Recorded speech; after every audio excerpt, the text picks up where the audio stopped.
In this video, we are just going to see about the introduction part of the compiler, that is, overview of the compiler and its structure.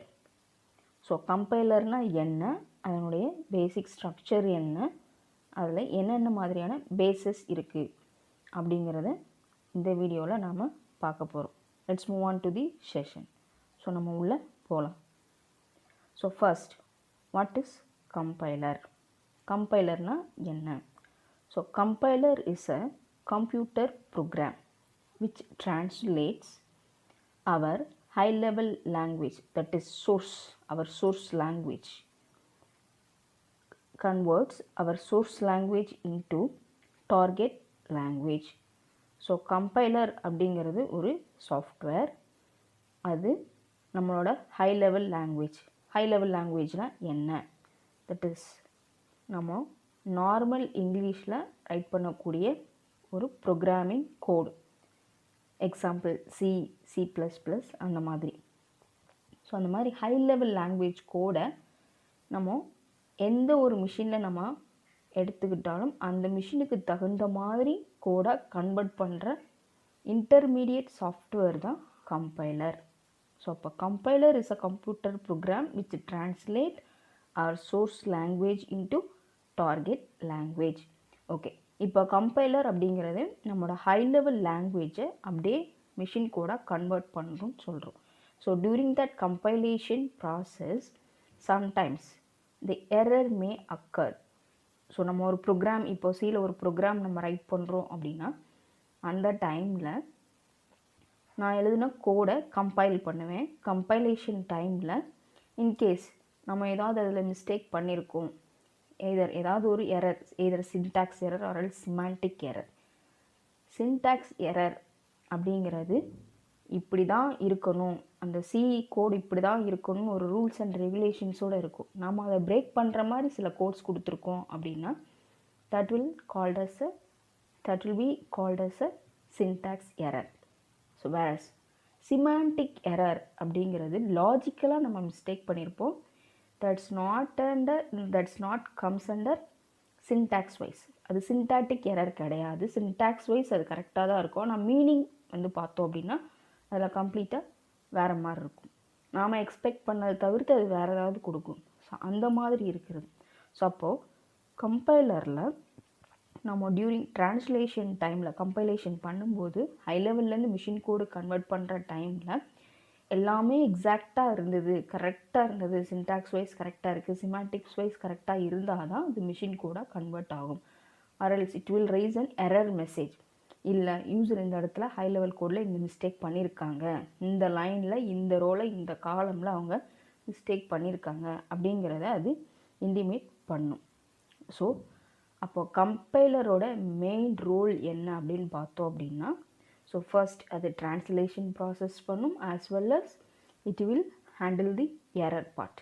Error இருந்தாலும் அதையும் அதை கரெக்டாக எடுத்து சொல்லணும் யூசர்கிட்ட. Then only the user can handle it further.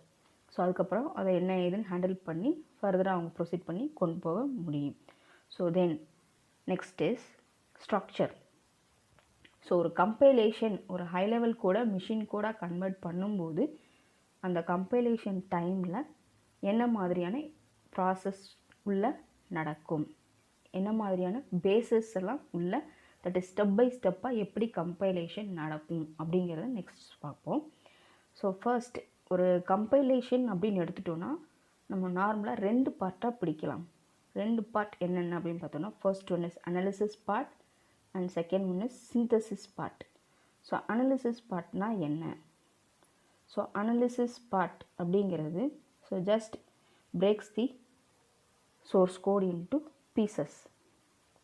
So நம்ம என்ன coding எழுதியிருக்கோமோ அந்த ஹை லெவல் லாங்குவேஜ் கோடை 2 பார்ட்டாக பிரித்தும் அனாலிசிஸ் பார்ட் வந்து என்ன பண்ணும் அப்படின்னு பார்த்தீங்கன்னா, அந்த ஹை லெவல் லாங்குவேஜ் கோடை குட்டி குட்டி பீசஸாக கட் பண்ணி அதை இன்டர்மீடியட் கோடாக கன்வெர்ட் பண்ணும், which is similar to the machine code.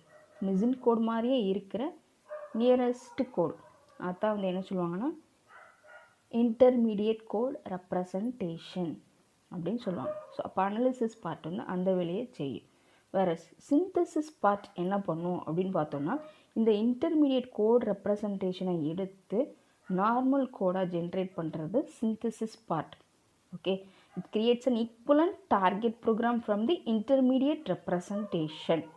So the analysis part is also called as an front end of the compiler, whereas synthesis part is called as the back end of the compiler. So அப்போ analysis பார்ட்டுங்கிறது நம்மளோட front end portion, கம்பைலரோட front end portion.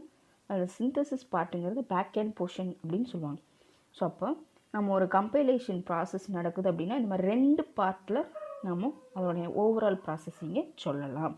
தென் bases, ஒரு கம்பைலரில் நடக்கிற processing ஸ்டெப்ஸில் மொத்தம் 6 விதமான phases இருக்கும்.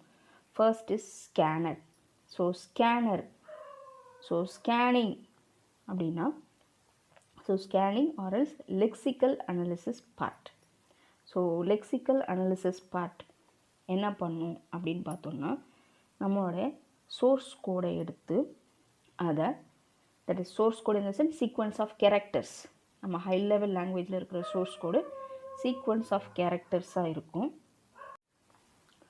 So lexical analysis part or scanner phase என்ன பண்ணும் அப்படின்னா ஸ்ட்ரீம் ஆஃப் கேரக்டர்ஸை அப்படி டோக்கன்ஸாக கன்வெர்ட் பண்ணும்.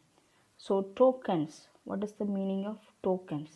அதாவது நம்ம சி கோடில் சீக்வன்ஸ் ஆஃப் கேரக்டர்ஸை ஃபுல்லாக அது என்ன பண்ணும் அப்படின்னு பார்த்தோன்னா டோக்கனைஸ் பண்ணும். ஸோ அப்போ டோக்கனைஸ் அப்படிங்கிறது என்ன அப்படின்னா குரூப் ஆஃப், ஸோ ஒரு பர்டிகுலர் குரூப்பாக என்ன பண்ணுவாங்க அப்படின்னா பிரிக்கணும். ஸோ அப்படி பிரிச்சுட்டு நெக்ஸ்ட்டு என்ன பண்ணும் அப்படின்னா அது அடுத்த பேஸ்க்கு கொடுக்கும். That is second phase is parser. So that is parsing or else syntax analysis phase. So கம்பைலரோட செகண்ட் பேஸ் அப்படின்னு பார்த்தோன்னா சின்டாக்ஸ் அனாலிசிஸ் பேஸ். ஸோ இது என்ன பண்ணும் அப்படின்னா it will just get the token from the scanner and it will just convert it as a syntax tree. Then the third base is semantic analysis base. So semantic analysis base will just construct the annotated parser tree. That is syntax analysis baseல இருந்து வர்ற அந்த ட்ரீயை இது annotated ட்ரீயாக form பண்ணும். அது syntax analyzeரோட duty. Then fourth base is intermediate code generator. So it will get the input from the syntax analyzer and just it will convert it into the intermediate code. And then fifth base is code optimization. So intermediate code convert பண்ணி நம்ம வச்சிருக்கிறத code just optimization phase வந்து get பண்ணி it will just improvise the code. So இப்போ அன்னெசரியாக நான் வந்து இப்போ ஒரு 10 லைன்ஸ் இருக்கிற கோடில் எனக்கு அன்னெசரி பார்ட்ஸ் மே அக்கர். ஸோ அதை ஃபுல்லாக நம்ம ரிமூவ் பண்ணி அதை நான் என்ன பண்ணலாம், ஷார்ட் லிஸ்ட் பண்ணலாம். ஸோ 10 லைன்ஸ் இருக்கிற இடத்துல என்னோடய எஃபிஷியன்சி குறையுது, அன்வான்டாக நான் லைன்ஸ் வச்சுருக்கிறதுனால எனக்கு வந்து அதோட அந்த ப்ரோக்ராமிங்கோட எஃபிஷியன்சி வந்து அஃபெக்ட் ஆகுது அப்படின்னு ஃபீல் ஆச்சுன்னா we can make use of the fifth base, code optimization base. So அப்போ கோடை எவ்வளோ தூரம் வந்து ஆப்டிமைஸ் பண்ண முடியும், எவ்வளோ தூரம் மினிமைஸ் பண்ணி அதை எஃபிஷியண்ட்டாக கொண்டு போக முடியுமோ that role will be taken from the optimization base. And last base is code generation base. So final code, that is machine dependent code. நம்ம என்ன மெஷினில் இப்போ நம்ம அந்த ஹை லெவல் லாங்குவேஜ் கோடை ரன் பண்ணுறோமோ அந்த கம்பைலர் வந்து என்ன பண்ணும் அப்படின்னா லாஸ்ட் பேஸ் மிஷின் கோடு, எந்த மிஷினில் நீங்கள் எடுக்கிறீங்களோ அந்த மிஷின் டிபெண்ட் கோட் ஜென்ரேட் பண்ணுறது இந்த கோட் ஜென்ரேஷன் பேஸுடைய duty. So overall 6 phases are there. So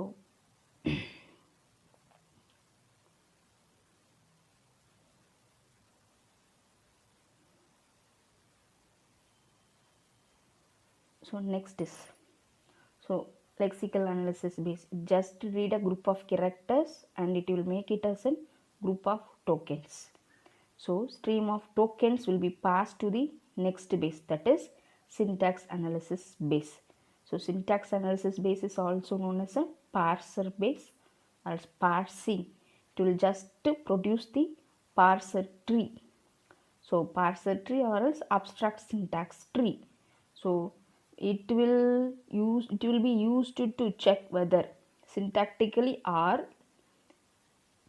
structure is correct or not, or C code is correct or not. So that will be checked with the help of this parser tree. So that parser tree generation will be taken over by the syntax analysis base. And then next is semantics analysis base. So in this base only whether our syntactic structure is semantically correct or not. So semantic analyzer just do the type checking process. It will just do the type checking process. And then intermediate code generation.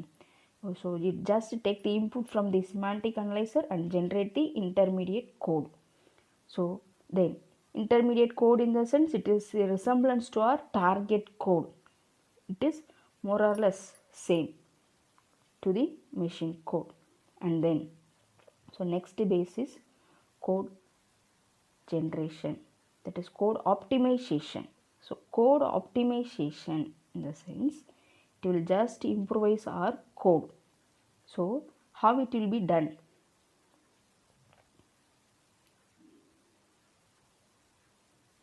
So replacing the inefficient sequence of instructions with a better sequence of instructions. So நமக்கு அன்வான்டாக இல்லை இருக்கிற சீக்வன்சஸை ஃபுல்லாக remove பண்ணிவிட்டு நமக்கு தேவையான சீக்வன்ஸை ஃபுல்லாக உள்ளே வச்சு நம்ம எவ்வளோ தூரம் கோடை வந்து ஷார்ட்லிஸ்ட் பண்ணி சம்மரைஸ் பண்ணி மினிமைஸ் பண்ண முடியுமோ, கோடை இம்ப்ரூவைஸ் பண்ண முடியுமோ, அது எல்லாமே இந்த ஆப்டிமைசேஷன் பேஸில் தான் நடக்குது. ஓகேவா? And then last one is code generation. So code ஜென்ரேஷனுங்கிறது ஃபைனலாக டார்கெட் கோட் மிஷின் கோடுக்கு தகுந்த மாதிரி ஜென்ரேட் பண்ணுறது இந்த கோட் ஜென்ரேஷன் பேஸோடைய டியூட்டி. ஸோ அப்போ கோட் ஆப்டிமைசேஷன் அப்படிங்கிறது from the semantic analysis phase, from the intermediate code phase, and finally